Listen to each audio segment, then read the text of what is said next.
Mr. Calderon?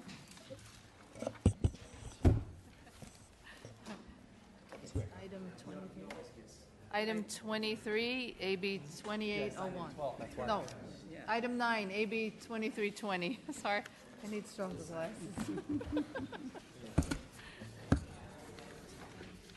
Okay.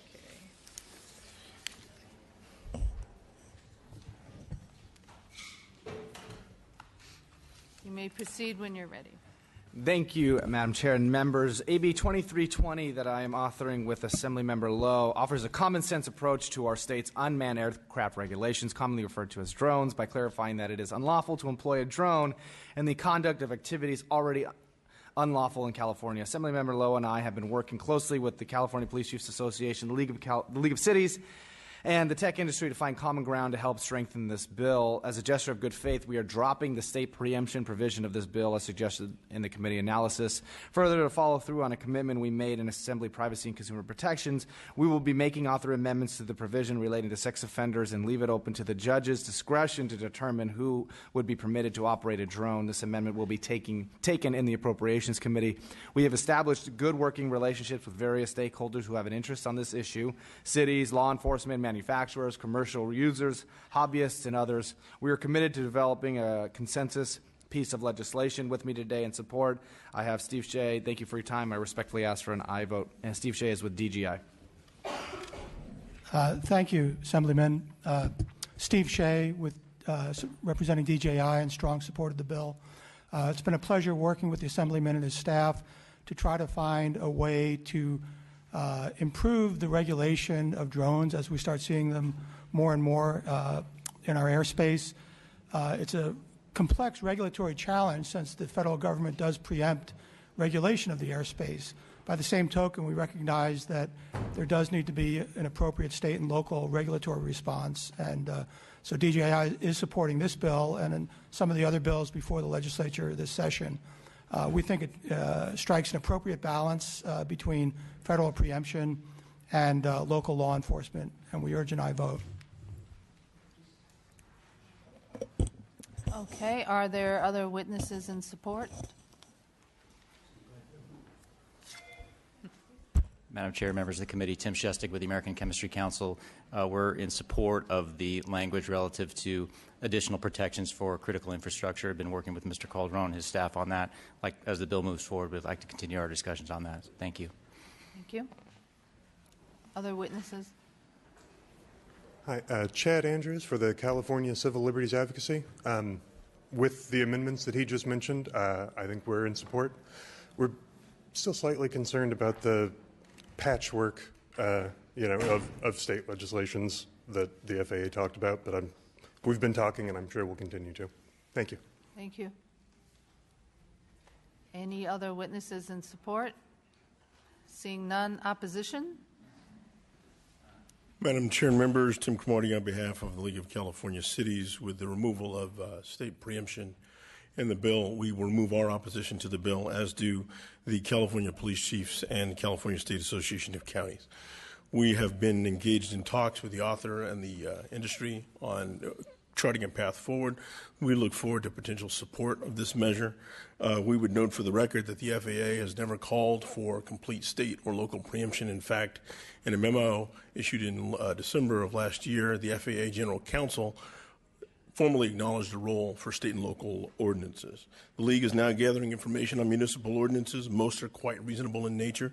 San Francisco prohibits drone flights around Moscone Center. Berkeley prohibits the use of drones by its police departments, and the city of Poway prohibits drone flights during emergency situations such as wildfires. But we will continue to work with the author. Becca Kramer on behalf of the ACLU of California. Again, apologies for not getting our letter in. We appreciate the amendments that relieves us of some of our concerns, but we do continue to oppose the bill. We echo the governor's veto of similar bills last year that many of these crimes are actually already criminal, and this is just adding unnecessary additional crimes to our code. Additionally, we appreciate the changes that are potentially coming to the sex offenders, but we would like to see those before we withdraw our opposition about that section as well. David Jones, similar position with the City of Sacramento. We'll review the amendments and we'll see if they can withdraw their opposition. Appreciate the author's work. Helene Mesha, representing the City of West Hollywood, one of the cities that does have its own ordinance on drones. And we have been concerned about the provisions for preemption, and we acknowledge that they're being removed, and we'll be looking at the rest of the bill to assure that nothing else in it conflicts with our city ordinance. Thank you. Anyone else in opposition? Seeing none, just for clarification, you're taking the committee amendment of striking out the preemption. Okay. Comments from the committee? Yes, Ms. I'm going to support your bill. I do have a question in regards to, there's a little confusion in regards to whether the bill is regarding the actual, where the drone's location is or where the person's location is, and how either the person that's operating the drone is interfering based on where he's at, or if the drone is based on where the drone is at. Can you please just kind of clarify that for me? Yeah, I mean, it would be my understanding where the drone is. I mean, maybe to be more specific on what this bill actually does, and just as a clarification to the members on the committee, we're not creating new law, we're working with an existing law. And so what we're doing is the use of a drone to knowingly and intentionally interfere with first responder, that's the drone, not the individual, law enforcement or emergency personnel at the scene of an emergency, the use of a drone to knowingly and intentionally introduce contraband into a correctional facility, so that would be the drone, not the individual, the use of any drone to knowingly and intentionally engage in stalking, harassment, or violate a restraining order. And then, as I mentioned before, we will be taking an amendment that gives the discretion to make to a judge to make the determination on whether or not a sex offender should be allowed to operate the drone. So, and based on kind of the details of the facts of the bill, working with an existing code, the intention is what the drone is and how that interferes with existing law.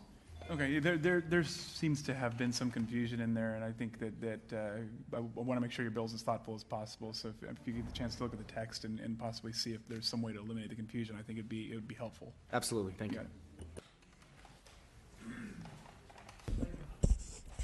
Very briefly, Madam Chair, I just wanted to kind of state the obvious what's happening here as technologies evolve. And they become proliferated, and certainly drones, they're being mass manufactured and are very inexpensive, from your cheapest one to your more expensive models. But it is creating new challenges for local governments, state governments, and certainly our federal government. And everybody's trying to find ways to deal with it. And certainly this is trying to address some aspects of that. There'll be more for sure down the road, and we'll continue to see more bills. And I think we're hearing more and more new types of complaints. You heard it from a previous colleague in the Senate who had drones invading her own invasion of privacy, flying into her home.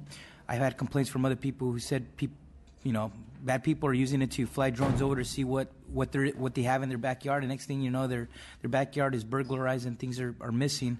So I think as long as you keep seeing new issues and these technologies being misused in ways that were never intended, you will continue to see bills come before this body and this committee on trying to better regulate that and try to prevent some of these issues from happening.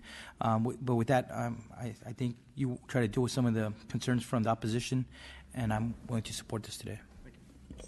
Ms. Gaines? This bill reminds me of the senator's bills last year that ultimately were vetoed. Have you had discussions with the governor concerning this bill, and do you expect it to have a different outcome? I do. Last year, of all the drone bills that were carried, I was the only one that got a signature. And the reason why I was able to get a signature, at least in terms of my belief, was because I wasn't creating new law. I was working with the existing law, and that was kind of the goal of when we worked on this piece of legislation, was to work with an existing law.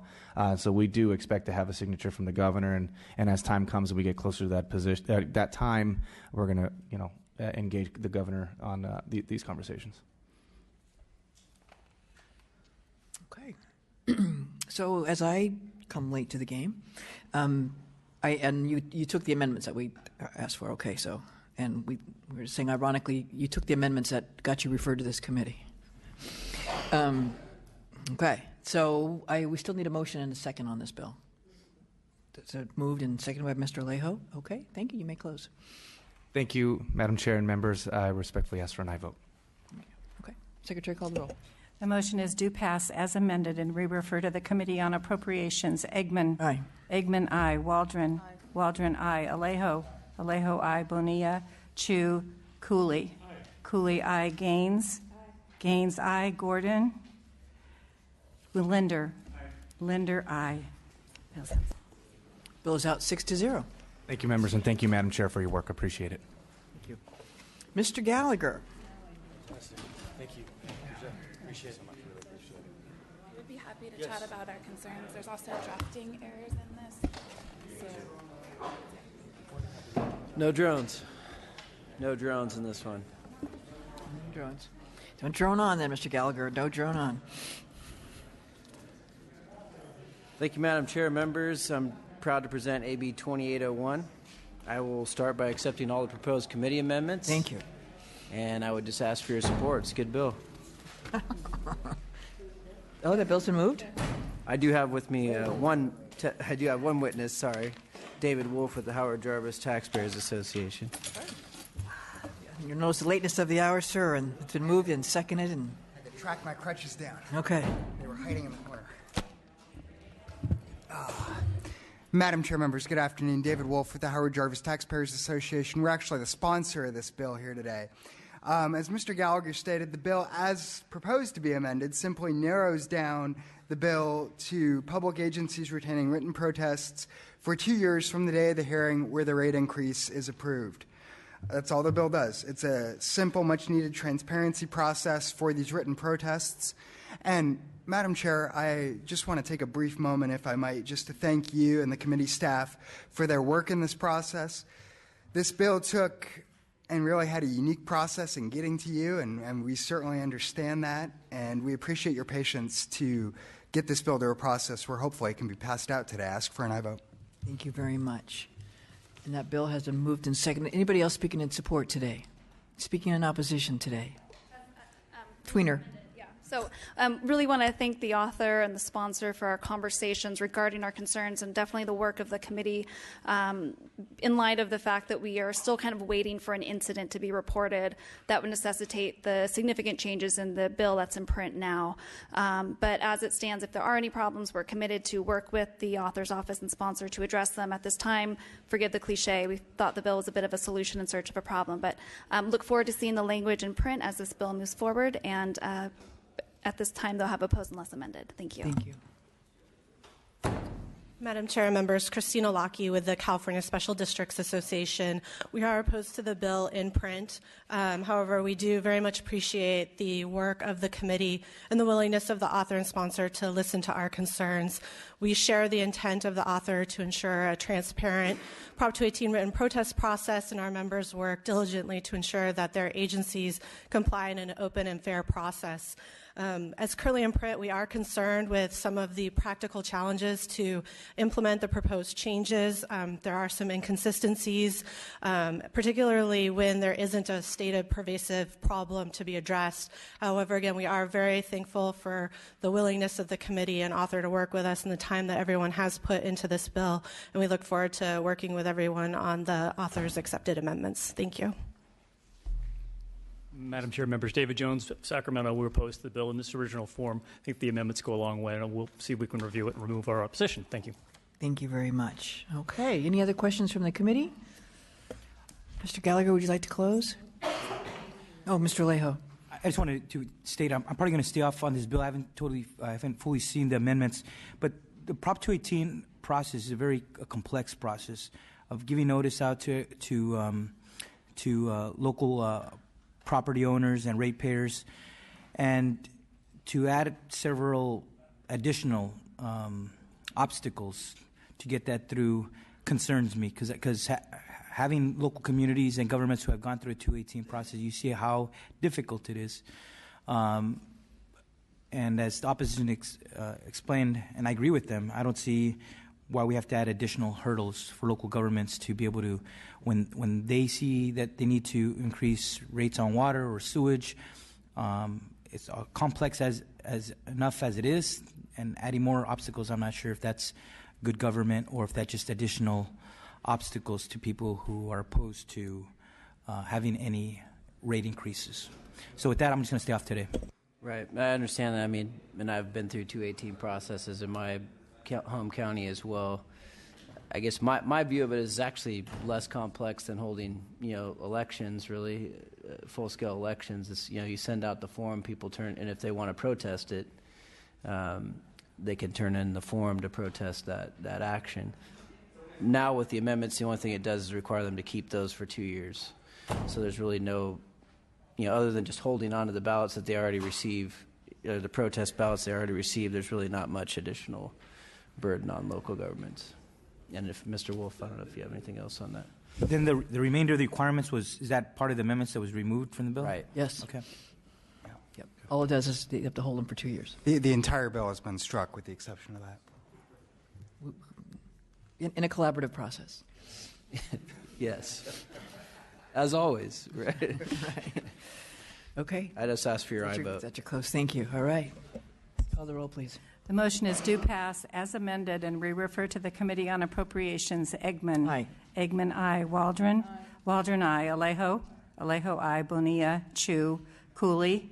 Cooley, aye. Gaines. Gaines, aye. Gordon. Linder. Okay, Thank that you, bill Madam is Chair. out. Thank you. Congratulations, Mr. Gallagher.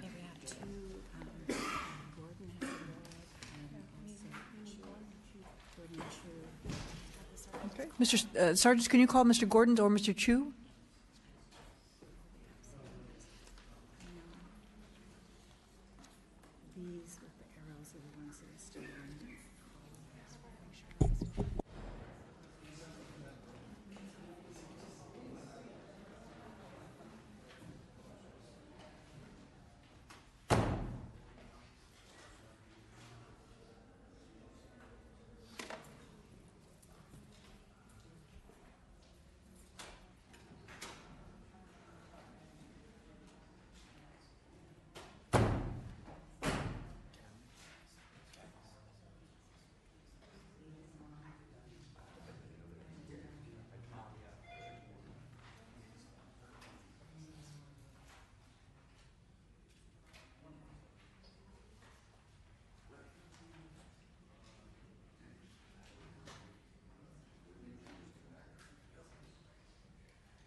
Madam Chair, colleagues, appreciate, I know this has been a long afternoon, appreciate your consideration of AB 2797, a district bill that will help build a new voter-approved, transit-oriented San Francisco neighborhood called Mission Rock. In 2007, the port of our city worked with the California State Lands Commission to pass a bill that permitted the productive reuse of port seawall lots unnecessary for public trust purposes except to build revenue to support the trust. Through a competitive process, our port selected an affiliate of the San Francisco Giants to plan a new mixed-use neighborhood south of AT&T Ballpark at the location of a current parking lot. After 8 years of planning and an overwhelming public vote last fall, a new Mission Rock neighborhood is coming together with a mix of commercial space and residential apartments, with 40% of units required to be affordable. Our bill amends the 2007 SB 815 to make it easier to finance the parks, historic preservation, and infrastructure. While SB 815 set the stage for development, not much was known in 2007 about the site's infrastructure and financing needs. This bill will allow our port to use a variety of financing tools to bring about this new neighborhood, which will include streets, transit access, parks, protection against sea level rise, and the rehabilitation of historic assets. And before turning over to our witnesses, I want to take a moment and thank the State Lands Commission and Sherry Pemberton for working with the Port of San Francisco staff on this bill. I also want to appreciate the early engagement of the committee staff of local government. And we look forward to continuing our work with all stakeholders on further refinements as this bill moves forward. Turning it now over to the Port of San Francisco. Thank you. Members, Chair Daley Dunham with the Port of San Francisco, here representing our interim executive director, Elaine Forbes. I'd like to start by thanking Assemblymember Chu for carrying this measure for us, as well as as he mentioned, our great partnership with the State Lands Commission, and also your staff, which was very helpful in bringing this together. So thank you. This measure will enable the next great neighborhood in San Francisco. As the Assembly member mentioned, it will boast a full 40% of affordable housing units to be produced there. The Mayor's Office of Community Infrastructure and Investment has valued this particular plot of land, P20, at 0, yet it is critical to the larger development. So we are hopeful that you'll support us today, and I'm available to answer any questions you have. Thank you. Enjoy do pass. Madam Chair and other members, Paul Yoder on behalf of San Francisco Mayor Ed Lee in support of the bill. Urge your aye vote. Thank you. Thank you. Anybody else speaking in support today? Anybody in opposition? Questions, comments from the committee? Or a motion? Thank you. Second? Okay. Do you want to close? Respectfully ask your aye vote and a quick end to this meeting. Thank you very much. Secretary, please call the roll. Motion is due pass, and we refer to the Committee on Appropriations. Eggman. Aye. Eggman, aye. Waldron. Aye. Waldron, aye. Alejo. Bonilla. Chu. Aye. Chu, aye. Cooley. Aye. Cooley, aye. Gaines. Gaines, aye. Gordon. Linder. Bill's out 5. That bill's out 5-0. Congratulations on hopefully creating more housing in San Francisco. Just looking for Mr. Gordon now. Don't go too far, Mr. Chu. A lot of bills on call still. Okay.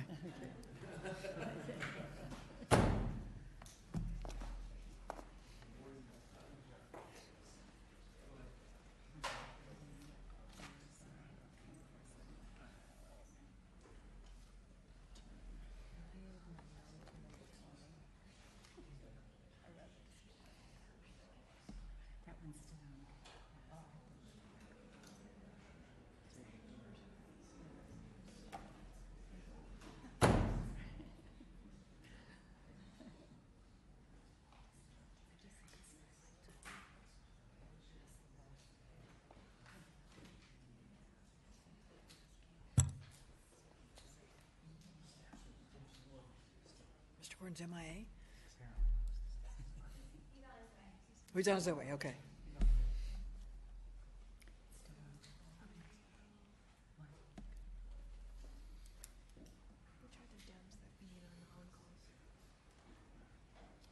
Which are the Dems? Of the Dems, yeah, which are the ones that, so, I just want to go over this real quick. Number 8. Okay. Okay, got it.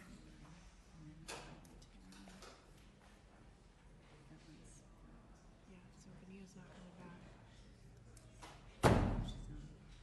Well, I think she is. We'll see. 476.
Welcome. Welcome. We've been so eager for your arrival with your last bill of the day with the due pass amendment. recommendation. Whew. Thank you, Madam Chair, for saving the best for last. Yeah, as always. AB 2475 would establish a new program for local governments to apply to the iBank for housing loans that are forgivable, subject to meeting required criteria that contribute positive outcomes back to the state. By working together, local governments, developers, and the state can integrate major regional planning and development targets into much-needed housing projects. The iBank funds infrastructure. Essentially, the proposal I'm suggesting is that we start to think of housing as infrastructure. And that it's important for the fabric of our communities that we have housing for all. Under the provisions of this bill, loans for affordable housing projects would be forgivable based on criteria that the project meets. These criteria would include a level of affordability, reduction of greenhouse gas emissions, the provision of on-site community services, and having local buy-in in the form of matching dollars and/or fee waivers. This bill seeks to tap into existing funding at the iBank to support affordable housing. So I'm not asking for a new appropriation. We're utilizing funds that oftentimes are underutilized in the infrastructure bank. This ensures that both the state and the local governments have skin in the game and are accountable to the project. Now, I want to acknowledge right up front, I recognize that asking the iBank to fund affordable housing is a new idea. However, in our current housing crisis, innovative ideas are necessary to help alleviate the situation. This bill will leverage existing resources to provide one more potential venue for local governments and their affordable housing partners to seek financing. I'm committed to working with stakeholders to fine-tune the details of this bill, and I would respectfully ask for your aye vote. Thank you. People speaking in support today. Michael Lane with the Nonprofit Housing Association of Northern California in strong support. Thank you. Anybody else in support? People speaking in opposition to this fine bill. Okay. Seeing none, would you like to close or questions from the committee? Go. I was just looking at a letter from one of the opposition, and they're talking about deed restriction in the bill, and that if it was amended, basically page 3, line 18, that they would support it. It's the realtors. I was just questioning if there was an amendment or anything like that. I think Mr. Gordon is committed to continue to work on how this is implemented. We haven't taken an amendment yet, but we are committed to working with them. So.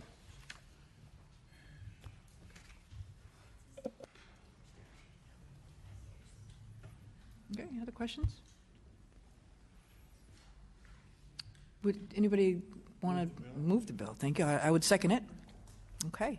Mr. Gordon, would you like to close? Just respectfully ask for an aye vote. Thank you for your innovative idea, saving the best for last. Secretary, please call the roll. The motion is due pass, and we refer to the Committee on Appropriations. Eggman. Aye. Eggman, aye. Waldron. Waldron not voting. Alejo. Bonilla. Chu. Aye. Chu, aye. Cooley. Aye. Cooley, aye. Gaines. Gaines, no. Gordon. Aye. Gordon, aye. Linder. Linder, no. The bill. You need one more, Mr. Gordon.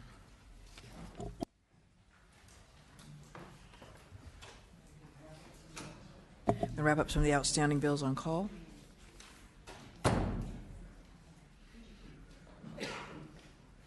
And we will leave the roll open for another 5 minutes while we do this.